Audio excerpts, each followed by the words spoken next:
Okay, good afternoon, everybody. Nice to see you all.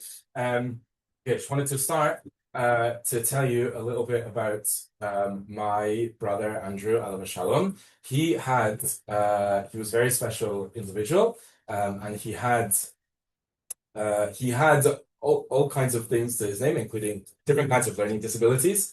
And one thing which he used to do, and often what will happen with people with learning disabilities is that they will have hobbies in their childhood which they continue into their adult life. And one of his was posting. Now, not what posting means today, which means online, not that kind of posting. Remember, I don't know if you've ever seen this, there's something called a letter, physical letter, and then put in a letter box. I don't know if anyone is part of that era or not, but that is if you go to a museum, you might find something like that. But specifically, he liked posting things anywhere, meaning he would post books down the back of cupboards and radiators and things like that. So he would if you would be looking for where's this book, and then you look down the back of the radiator, there's 16 books like crammed in there. I think at some point someone had to take the radiators off in order to recall some of those.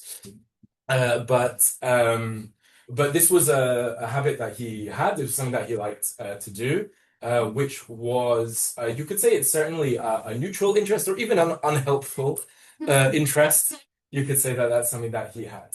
So what did we get him to do? I don't remember who came up with the idea first, but when he grew up, so you want to, adults are meant to make a difference to society, but for people like him, it wasn't so easy to find out what that was going to be. But one of the things that we came up with was that he could do recycling for businesses, meaning that there would be big businesses which would, or like any office, which would basically not recycle because it's effort, because you have to go and you have to put stuff in this, you have to go and take it down, you have to put it in, this thing in here, this thing in here, this thing in here. But for Andrew, that was the dream. That's exactly what he wanted to do. He wanted to put this thing in here, this thing in here, this thing in here.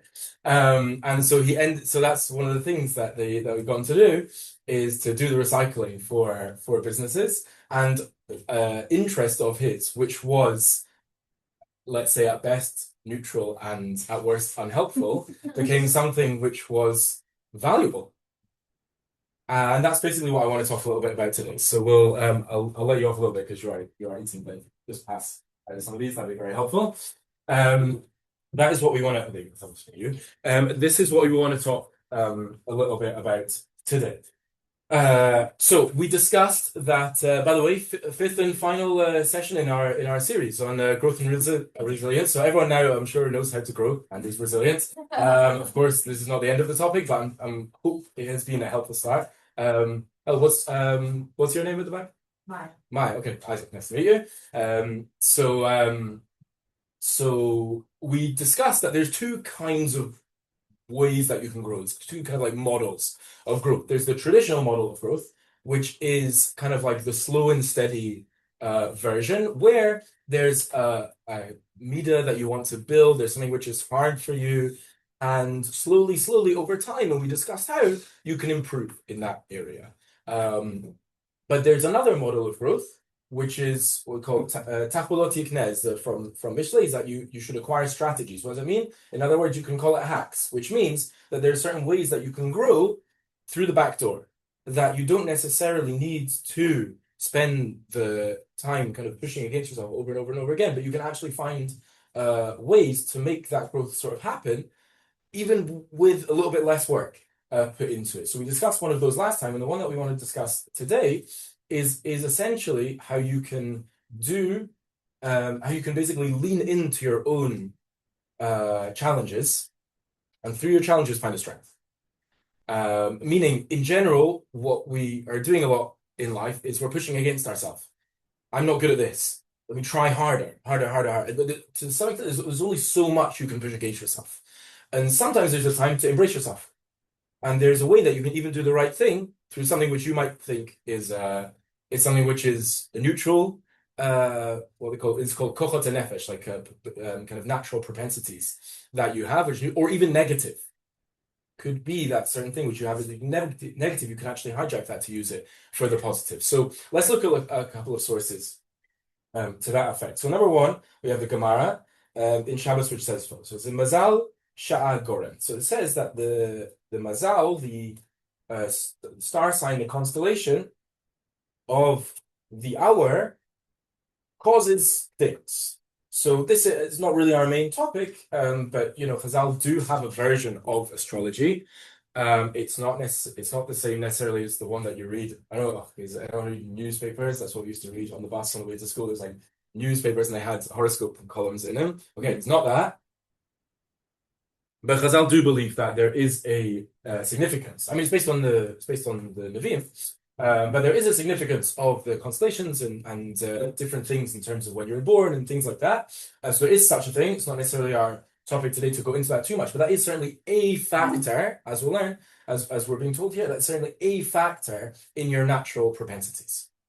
And it goes through this Gemara, it goes through, if you were born at this time, it means this time means this, it goes through a bunch of things. And one of them is as follows. It says, Hayman de Ma'adim, a person who was born in the under the kind of spiritual astrological influence of Ma'adim, which means Mars, like the planet Mars, I think, says Yehei Gavar Ashidama. They're going to be a person who is spilling blood. And without getting into too much, you can kind of start to see some, even without understanding astrology properly, which some of you might do and I don't.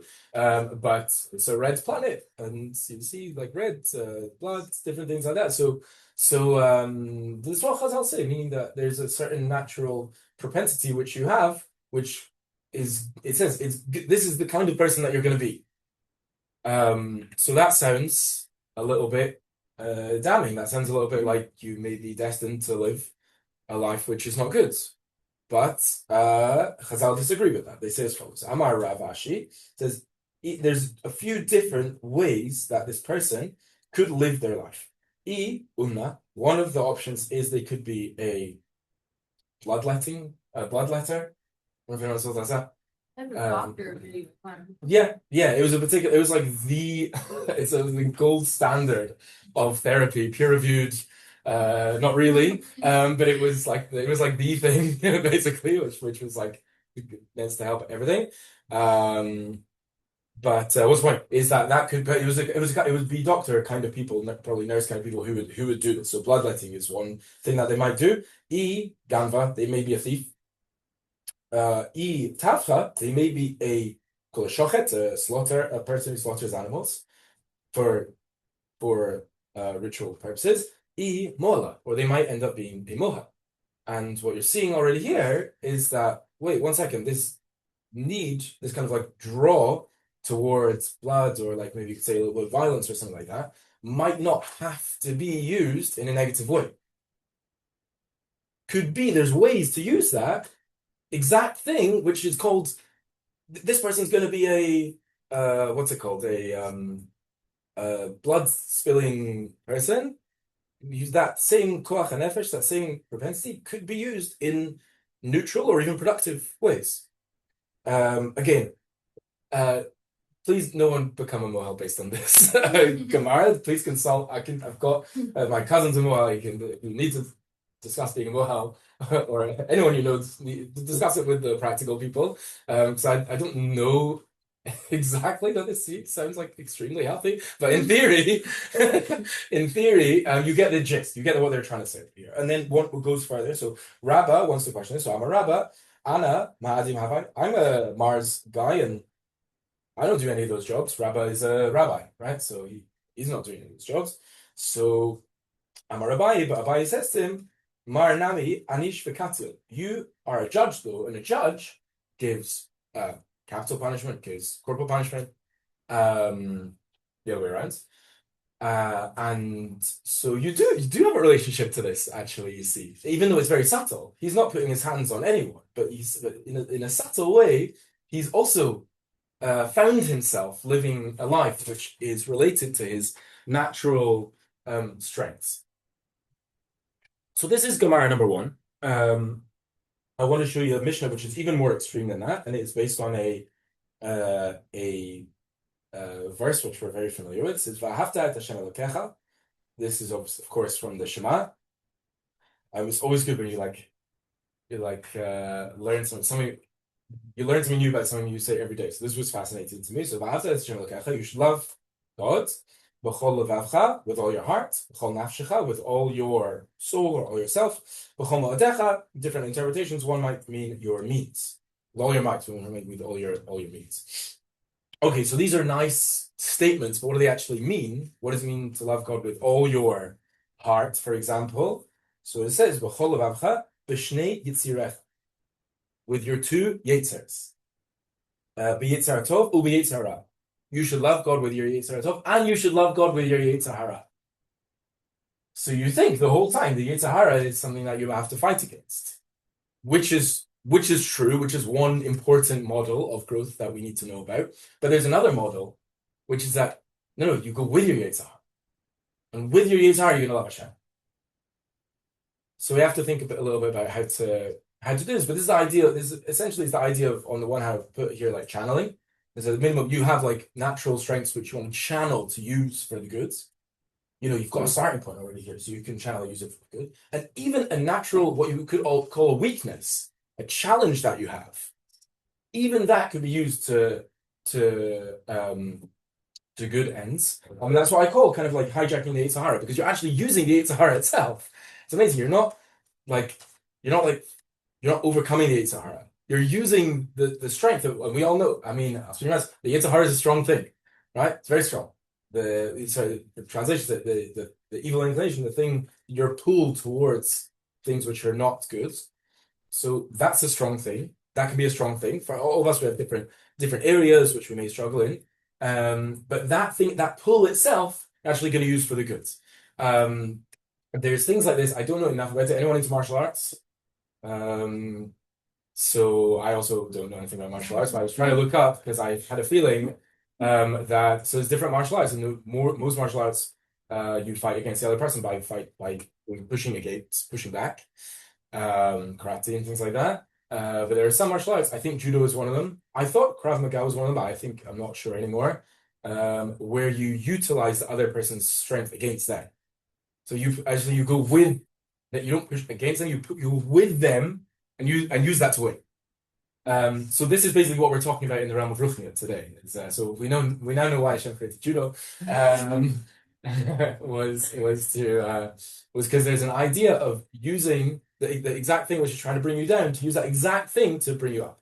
And that's something that we want to try and understand and think about today. So yeah, Kayla. What's an example of like using our yetzer hara in a way to better serve Hashem? Yeah, good. Like a practical. So let me throw that question out. So I guess I'll extend Kayla's question also. Just you can answer. Basically, level one answer is if you can think of an example of either you yourself or just something that you've seen where someone uses a natural strength, which needn't have been anything to do with avodah Hashem, but they use it for that. Or if you get 10 points, if you try not to make a Harry Potter reference, right? If you think of an example where someone could even use their yetzer hara, which is a weakness for them to serve Hashem. Anyone got any thoughts with either of the above? 10 points to whichever house you're in. They need to create a house thing here, I guess. They have that. It's Dati Lumi versus crazy. Who here spoke Yiddish? That's a good. Okay. Yeah. Anyone got any examples, either personal things or things that they've seen or things that they've heard of, where this kind of thing's happened? I know an example of this is like, it's a little like sad, but someone's like someone struggled with an ED, like an eating disorder, and like they have kind of like OCD around food, and like now they like, and obviously this isn't healthy for everyone, but for them to how to harness that is they use it in kashrut. Like that's a way that they like. Not that this is this is not applicable to me at all. Like kashrut is really hard for me. I wouldn't do this, but for her to utilize, okay, instead of directing in a way that's hurting your body, direct in a way that's like serving Hashem. And like obviously a healthy mindful way. That's like taking a weakness and like trying or something you struggle with and using it towards Hashem. Yeah, it's a very good example, especially with the caveat which you said is with in a healthy way with guidance. You need a lot of guidance and things like that. That was like an extreme example. Correct, right. Like, it's the one that it is to be like just for kind of like what's it called? What's that like? Warning sake or something like that. Just for guidance. It's like Sure, it can be very this. like OCD can be very, very unhealthy in the religious context. It can each one can exacerbate the other, just like Right, so. But there are ways you have to get guidance, and there are specific people who are very good at this. If anyone is struggling with different mental health things and is struggling, especially in the halachic realm, please let me know. I have good people to speak to. Not me, like people who know much more than me, who I go to in these cases. So feel free to speak, because there are people who are amazing at this. Baruch Hashem, it's like a different, like 10 years ago, there's nothing basically, like it's been evolving. So, but if one is able with the correct guidance and things like that, so that's an example. It's nice for the diagnosis. Any other things that people are thinking of? Any thoughts? I definitely have. I'll tell you two things. I have a real example of the neutral one, and I have a Tanakhic example of the other one. I'm still looking. Like, I want a real example. I may have one for me, but that's the second part of this year. Maybe depends how you view it. But I'll just give you two. So what the one is, I'll give you the Tanakh one first, just because. So basically, there was a person who was it's in I think it's Shmuel that, but there was a person who was a descendant of Moshe Rabbeinu who was working in the house of like an avodah zarah temple, and they basically come across and was like, what's going on here? And basically the bottom kind of like bottom line of the answer is that basically he has a big chemdas mal. His drive towards money is very, very strong. And it ended up leading him there. So what happened is David HaMelech brought him into his government to be the finance minister. And the idea is he literally served Hashem with his chemdas mammon, with his unhealthy desire for money. That was exactly what was needed in that context. So that there are things which are brought, and still, if someone can give me like obviously not that it's not real life, but like a contemporary example, I love that even more. But that's what I'm working with for now. It's a really good. It's something to like think exactly how it would work, but you see the direction. That's helpful. I'll just give you another thing that's quite interesting. So my friend, I have a friend who, when he became a musician, and when he became Baal Tshuva, he basically gave it up. And you guys may not have that kind of first thought, but all he had got exposed to was that, like, that's not what from Jewish boys do. And could be slightly to do with he was like properly like in a band who was like semi-professionally touring and stuff. So, he didn't, and it was killing him basically. It was like not healthy for him. And I tried to point him in certain helpful directions of people who did know how to, a lot of people think, and if you come across this, if you be a Baal Tshuva, become religious, you have to like give up your former life and start a new life. It's not a good idea. But that's what he thought, and that's what a lot of people think. So I told him to speak to. I got a couple of people to speak to him who know how to integrate music and religion, and so I don't know if he ever spoke to them, but he did tell me that not too long ago he met Nissim Black, who's a musician, if anyone's not aware, and specifically even in the realm, he was already at this time like open to the fact that he was going to continue doing music in some way, but he wasn't sure what kind of music to do, because it seems like like the kind of Jewish music is like, not to be offensive, but like like the Shrekky, like fun-loving, children-y kind of music. It's good, but it's different to what he was doing, and he's like, maybe like do that. And so Nissim Black was like, no, you don't do that. Like Hashem gave you. He said he also thought when Nissim Black became, it's a whole story we can talk about it if you want. But he was he was a rapper with like an R&B musician with very not kosher content back in the day, and then many years of amazing journey. And he thought at the same time that maybe he should do that kind of like Jewish music. No, he has to do his music.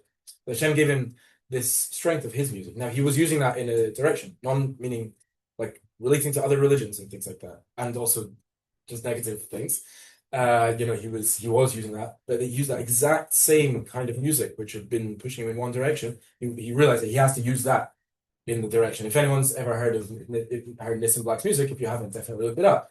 But it's special. It's special. This is like he's trying to lean into his natural natural kind of propensities vis-a-vis music and use that to serve Hashem. And he definitely does very, so anyway, so he gave that advice to my friend. So my friend is trying to work on that now. He's trying to find a way to do that. So that I think it's not really like that's not like a yetzer hara, but it's a natural pull towards music and even a certain kind of music. And you realize that eventually that you're meant to use that to serve Hashem. Yeah. I feel like in those cases, it's a lot easier to find how to manifest it in the Jewish world versus like, let's say if it's like, whatever, give an example, I feel like that's common, it's like physicality in any sense of like, whether it's food or dress or something, like whatever it is, like, I always get to this point of like, how does that play in the Yitzchak? It's a great question. I don't have kind of like world beating answer to that, but I think it's a really important question. I think, for example, one time where physicality comes up is in the realm of, let's say, like clothing or like appearance. It's not obviously other kinds of physicality as well, but just take that as an example. There are times where it is a mitzvah to wear special clothes, meaning at least once a week. And you're allowed to change from Friday night to Shamseh. I let you do that, so you can have to, and then Chagim, Yom Tov is meant to have a higher level of clothes. Do you know that? It's meant to be even more special clothes. I think Yom Kippur is meant to be even higher. I can't remember. There's definitely 3 grades. Chol Hamoed is like in the middle. But basically, what's the point is that like if the person's like really into, sorry, this person's speaking to me, and she's really into clothes, and it's okay. Like it's okay. There's a place to be really into clothes. Again, I'm not saying that you have to ignore these needs during the rest of the week, but you can lean into it. It becomes a mitzvah. Several times, a couple times a week and several times a year. It's literally a mitzvah. Again, it's even just in the form of derech eretz and looking, like nice and decent and respectable. It's also, that's also a kind of a mitzvah as such. It's not technically a mitzvah. It's a prequel to mitzvahs. It's derech eretz. So that is an example of a channel. But again, there's so much more to be said about the point. But just a taste of how these things maybe can be used. Yeah. What if it's the opposite and someone like really likes like they feel the most comfortable and the most like themselves when they're like sloppy and don't look. Is there ever a mitzvah for that? Yeah, it's a good question. It's a good question. As I say, it's an interesting point. It could be. Anyone have an answer to that? Because you are meant to look dignified, but dignified. I don't think dignified doesn't mean you have to wear like a 3-piece suit, or I probably guess not wearing that. And you see in different cultures, dignified means different things. Like if you're like in the kind of like Breslavi Rav Kook worlds, like dignified, like the Rosh Yeshiva of like Machon Meir. I'm a bit involved in Machon Meir. So Machon Meir is the Nirut, that's what Yeshiva. Rosh Yeshiva doesn't wear a jacket. Like he has like his sits like hanging out. Whoops. And like that's interesting. Like Rosh Yeshivas in the Haredi world, they have to wear a tie and a jacket and often a long thing. So like also like depends a little bit on culture. Like it could be like there's kind of like hippie Jewish religious cultures. That's not necessarily what 100% what you mean. But so in terms of like mitzvah, I don't have it yet. Maybe you could wear like really rubbish trainers for what you call sneakers for Shabbat or something. I don't know. So I don't really have a good answer yet, other than saying like it's not like there's still find your place for sure. But yeah, I'm interested. I don't know. We're discussing this on Shabbat, like that you're supposed to wear nicer clothes on Shabbat, and then one of the people said that there's some like Gevurah or something that says like if it's a comfort over, like if you'll be more comfortable in an item of clothing that's a bit less like Shabbat, then your comfort should.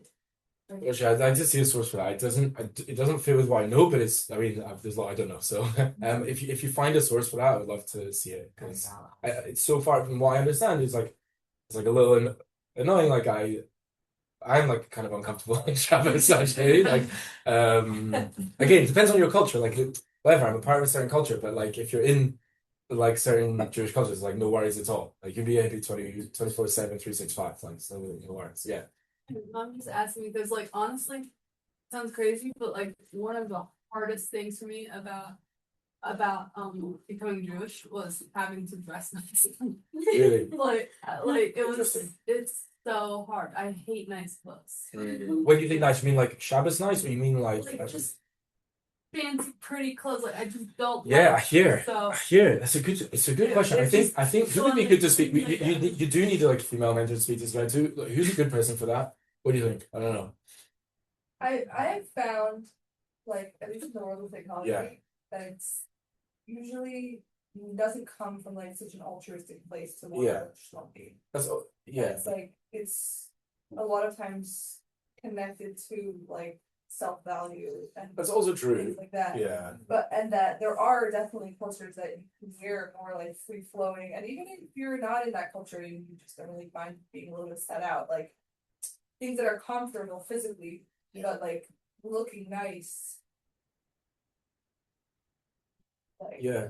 I don't know, It's a good, as also a fair point to look into that. Can sometimes I think there's a balance that one can find. So, because I'm saying like if you're in like the Datilumi world, like it's the like or again depends or let's say more in like the kind of like Nachloti kind of Batayin world, then like your Shabbos gear is much more free flowing than if you're in Mesharim. That's not necessarily the same as like not looking nice, but it's a different kind of nice, which might not be as showy as it is in other places. So I still don't really have a full answer, but I think that's I agree. Dress like if someone just feel like spending time, it's not their personality, they don't really care so much. I just put on a simple black dress. Just like make a simple wardrobe that's like really easy. You have that one type of shirt, you have 5 of them, that one type of shirt, you have all different colors, and like it still looks nice and so comfortable, and you don't have to think about it. Some people just don't want to think about it, but like still isn't like schlumpy. I do want to take Killer's question, then I'm out of my depth in fashion at this point of the conversation, so I'm going to move to the next part of this year. But I think it's a good I think that's like interesting conversation to have that with different people, see what they're thinking, and like Baruch Hashem, one of the good things I'd say like is that there is more variety in Israel. Again, you should always have the courage to be yourself, but like it is a little easier sometimes in Israel to do that. There's a lot of problems with Israel, but this is one of the things which is a little easier. There's a bit more diversity out there. So don't take things too for granted. It's like worth having those conversations. Okay, moving on. So there is a thing which I did this with recently, which completely changed my life. One of the things that I find hard is basically what's called Gevurah. So Gevurah in Chazal definition means Ezo Gibor. No Strength. So strength. What does strength mean according to Chazal? Mishnah and Pirkei Avot. Is that shiur? No, that's another one. Ezo Ashir, which is also a song. What'd you say? A conversation is right. So a person who has self-control, a person who's in control of themselves. So what does that mean? That means boundaries. That's basically what Gevurah means. Gevurah means boundaries. It means inner strength.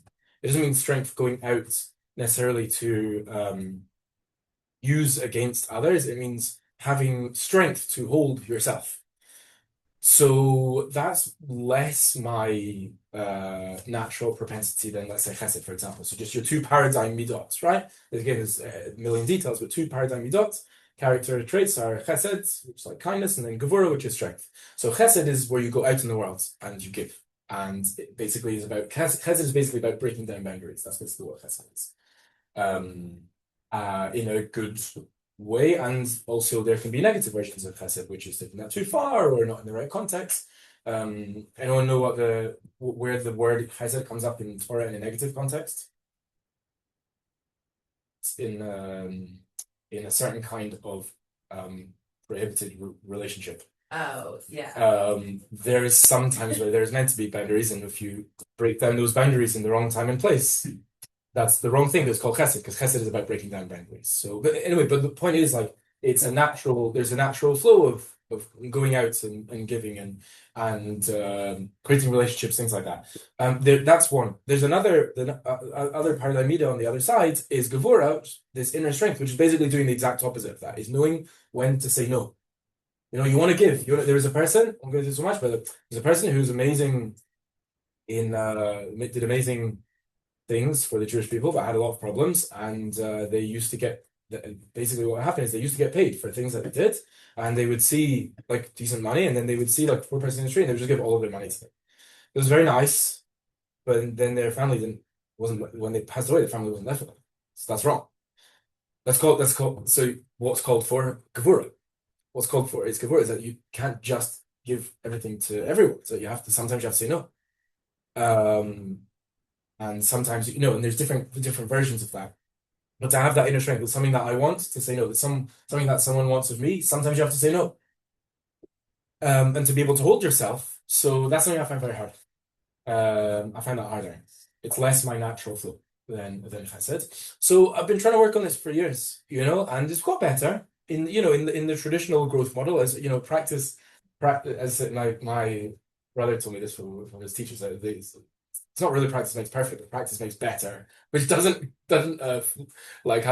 as catchy, but is more correct. Practice makes better. So practice is made better. I've had a lot of things I've had to say no to, and it's helped. I can do that more now.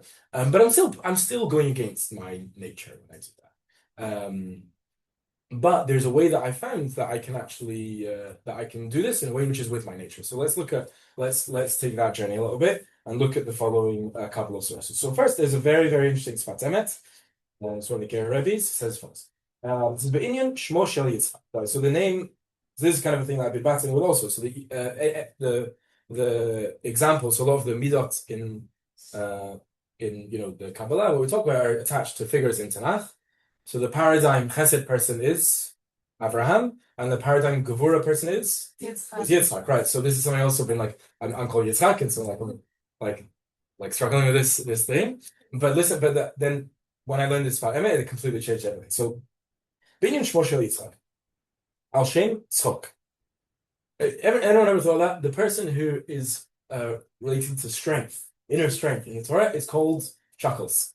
He's called laughter. He's called laughter. He's called however you want to say that. His name is laughter. That's pretty weird. That's not what I expect of a person. I expect a person's going to be stern and solemn, even, and very serious. But his name is not that way at all. So that's interesting. So the Sfat Emet is going to try and work with it. So he says, "Shemati mipi Mori Zikeni Zal Shekamo Shenemar Ala Rasha Mitzachik Avodah Zara Gevurah." That the word tzchok in laughter in or joking or humor in Hebrew and Tanakh is often associated with very negative things. It's a reference to Yishmael, where it says he was mitzachik. And the Chazal say, what did that mean? It meant he did all the terrible things: idolatry, adultery, murder. That word was attached to those things. Why is that attached to those things? Hainu she'avonot chamorim k'tzchok be'inav. It means that really bad things were just like a joke to him. So basically, that this is something that we're probably a lot of people are familiar with. That they be careful of what they call litzanut, of scoffing, taking things not seriously. Because if you take things not seriously, then anything goes. So if you're just joking around all the time, you can end up doing some kind of negative things.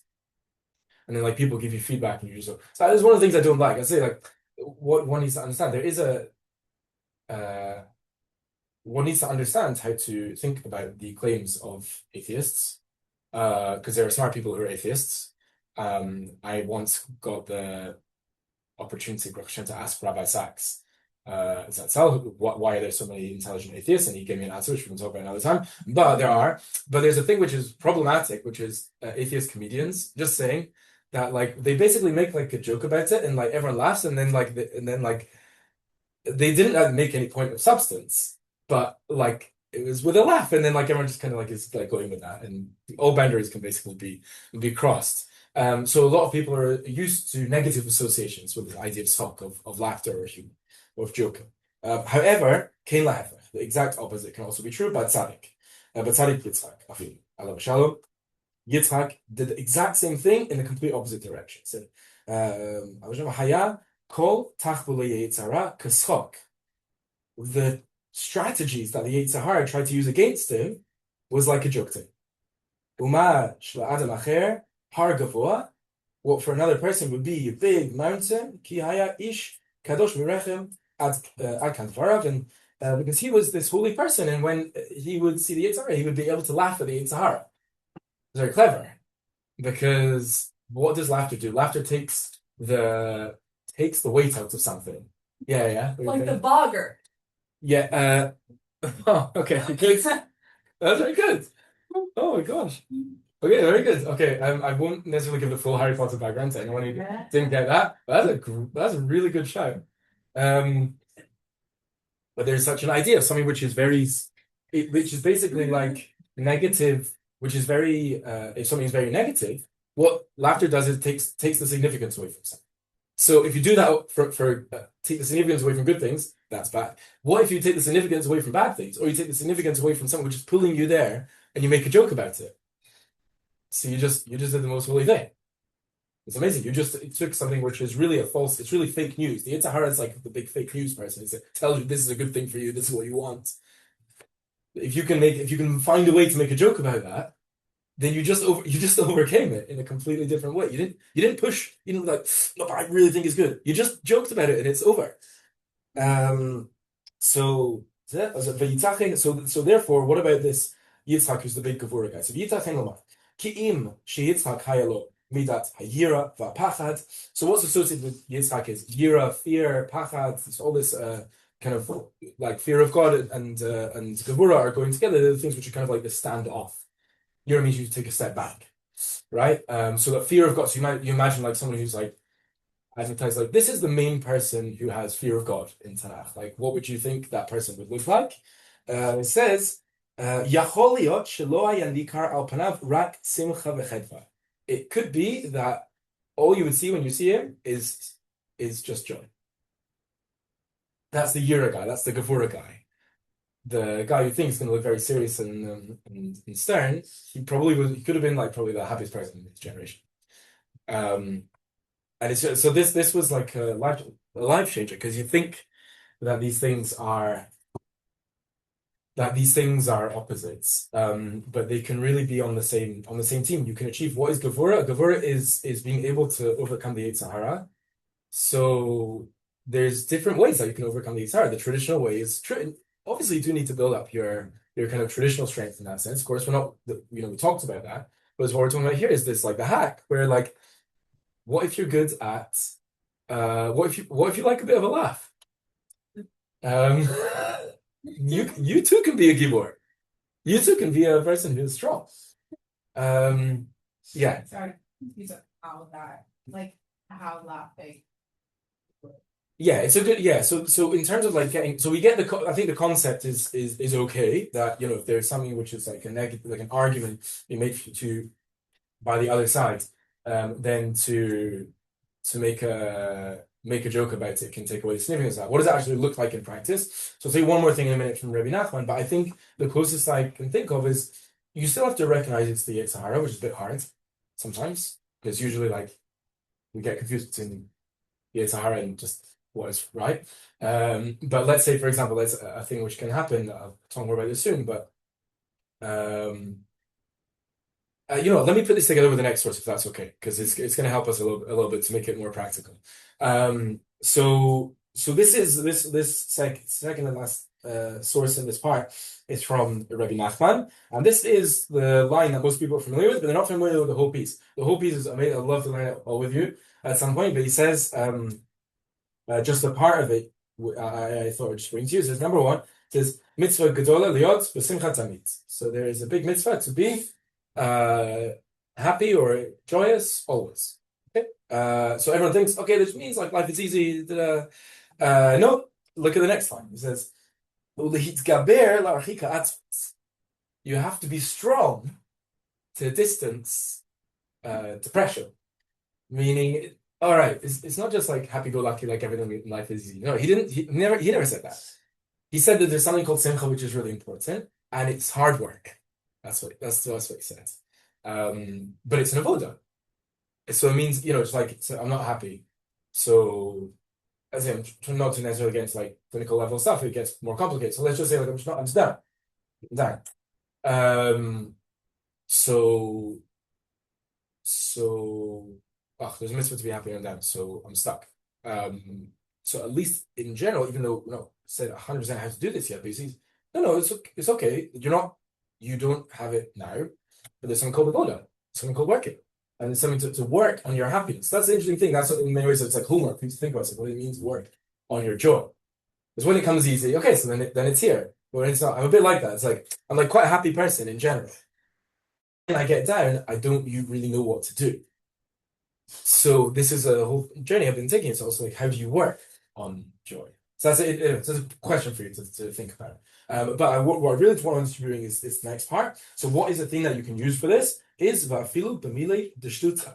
You should even seek and run after this simcha to distance this hard work, and even be in the form of something stupid. Milei d'shtuta means shtus. It's an English word. Shtus means Tibra. It means something silly. And it's the idea of like actually beautiful. There's this thing, important thing called simcha. There's something called silliness, called like being a jokester, which is actually a thing which you should utilize in pursuit of this thing called simcha, which is really important. And so we're kind of starting to put these together. So I'll just give you some, like where does this come up for me? So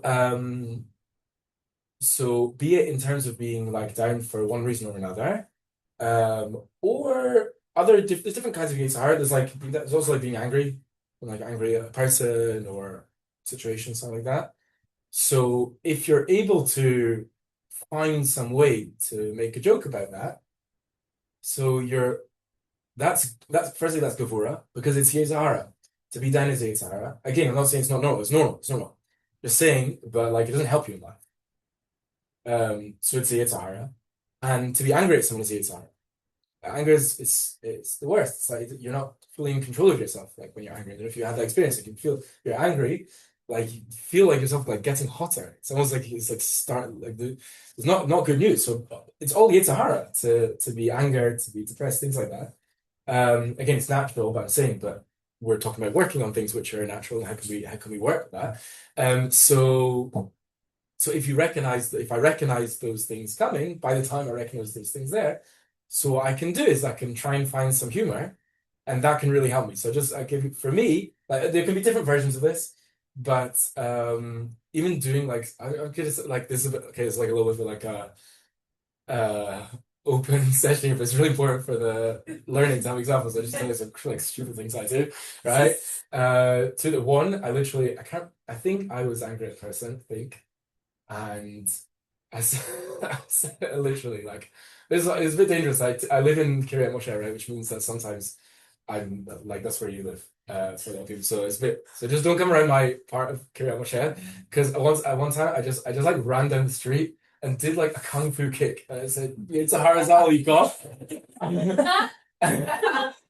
I'm often like walking around at like pretty weird times of day, like 5 a.m. because like I go to like early deafening, whatever. It's like you can kind of get away with things like that. But even if you can't, like it's worth it. And it was gone. It was gone. It wasn't 100% gone, but it went from 90 to like 10. You know? I was like, I literally, it was like, you think you could get me? I come through pizza. That was one thing I did. But another thing I do all the time, honestly. We're better off at this million dishes. And another thing I do often though, I don't do that one so often. I do that one. But that's a bit more like Yitzchak, by the way. That's more like the Yitzchak thing. Is like to recognize the yetzer hara and be like, haha, like laugh at it in the face. But there's another thing what you do is which is more like a distracting relation to that. So I like silly comedy. I like it. There's different people like different things. Some people don't like comedy at all. Within comedy, some people like sophisticated comedy. I like stupid kinds of comedy. There's a lot of Australian stupid comedy, to be honest with you, and I really like it. Okay? And it's just like silly.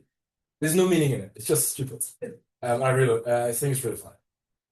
So I found ways to like there's a couple of podcasts, which I can listen to and like, and it helps.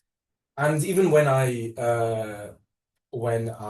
don't have the ability to like pull out a podcast or whatever, but usually there's like jokes which were like salient enough, which I can bring to mind. like, and just like laugh about something. So even if you're not like, this is like the indirect, so it's more like the Rabbi Nachman, like you're not laughing at the yetzer hara, but you just bring yourself to laughter, and then things become a little bit easier. And basically through all this, I realized that wait, I actually can have a relationship to Gevurah after all. There's a way. So that's something that I do. And yeah, I think what do you guys think about this? Are there times that you have done this, could do this? Like, what do you think about all this? Yeah, don't come to this part. Just to reiterate, you live in one side of Kiryat Moshe, I live in the other side of Kiryat Moshe. Okay, okay, just to make it clear. Okay, yeah, yeah, exactly, yeah, and I'll be well behaved on Tuesday night, and that's it. Okay, yeah. No, I'm like really liking this because I always like I have a hard time with the Gevurah side of things. So like this is like oh wow, this is cool. Like Yeah, yeah, that's kind of what I've what I've been feeling as well, and just from the different side, from the Gevurah side of things, from the Rabbi Nachman, like there's a mitzvah of Simcha, is like there's ways, and something which probably people think is negative and can be used in a negative way, but there's a way. This is the hijacking. There's a way to use it. Yeah. So like finding ways out of your yetzer hara by like laughing is turning you into a person with more Gevurah instead of as such, almost like it's a way that I can access. Because again, what's Gevurah? The person who has control over the yetzer hara. So there's different ways of having control of the yetzer hara. It's like control with force, and then there's like control by just like killing, basically. And this is a bit more like that. It just start again. I'm not saying it goes away 100%, but like it goes way down. Like when you do this again, this is an example of things that you can do in any realm. But it's just an example. Which firstly, I wanted to tell you about this thing itself, even if I may have revealed certain things that I do as a result of it. But this is an example of like the paradigm. So if this is something which speaks to you, so that's great. But it's not. The point isn't really this should speak to you. It's that there's a way. There's ways, the creative ways. To deal with different yetzer haras and kind of like harness them for the goods. But yeah. I have like a few examples. One that I was thinking of you talking about though. There's one time my brothers were sitting on the couch and it was like middle of the time.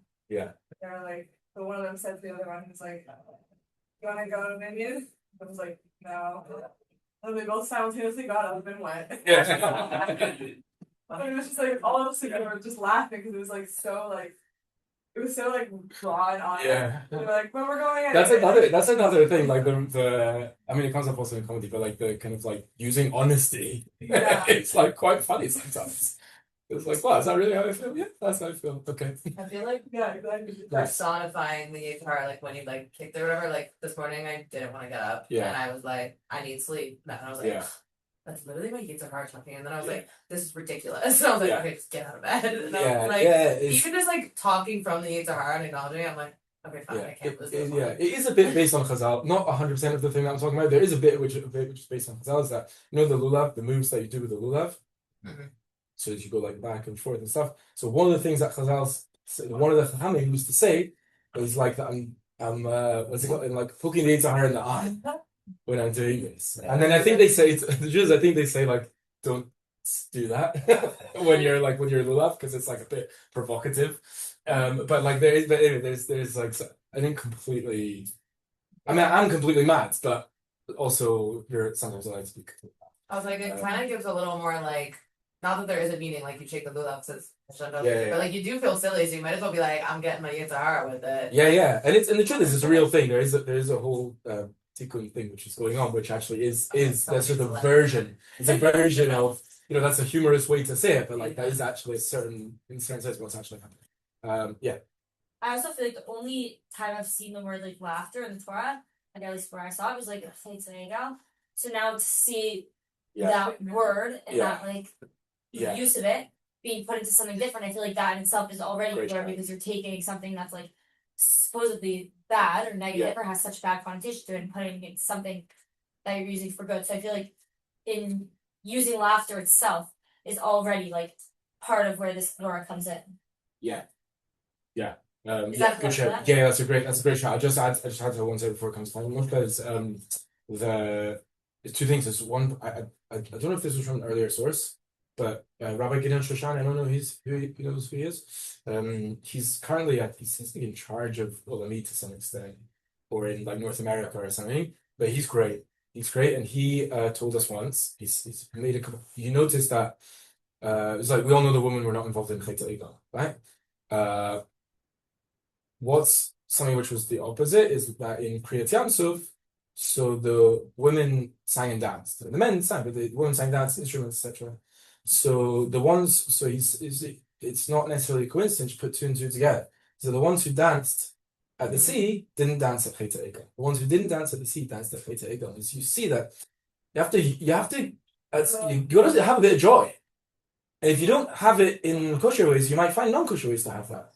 So I think there's something to be said for that, which talking about kind of thinking about the context of the Chet Egel and that's something which is really important. Hamish. I was just thinking of another example. I had a boss once. Yeah. And it was like in a school, so it was like was formal style, not like an office job, which would probably be more risky to do this, but she's like very serious. Always takes everything very too seriously. Yeah. And everyone's very intimidated by her. And like she'll always come in and whatever. But I like joke around with her all the time, whether she knows what's happening or not. But I use it in a way that like she like I had a job once. I was doing some organizing in school, so I was organizing her office. She was chatting with a bunch of the other staff members, and I went up. I was exhausted. I didn't feel like being in the office. So I went up to like this little circle of like there were like a bunch of principals there, and I was like, "You guys have any subbing I can do?" So she turns to me and she's like, "You don't want to organize my office?" I was like, "No, I'm tired." It was just like because I created this relationship with her where I didn't take her seriously. Yeah. But not in a disrespectful way. I just kind of pushed her boundaries a little bit. And like I was able to do that. Someone who my brother was passing by actually, and he was like Yeah. You have to find ways to be like indignant in like in like an appropriate way. Yeah. They have to find But she loved it. That's what that was good. like, good on you. Yeah. Okay, so amazing. So I think we can say that's our main thing for the day. So may we be able to channel all our strengths and to serve God with both our yetzer and yetzer hara, and may we be able to have a laugh and use it for the good.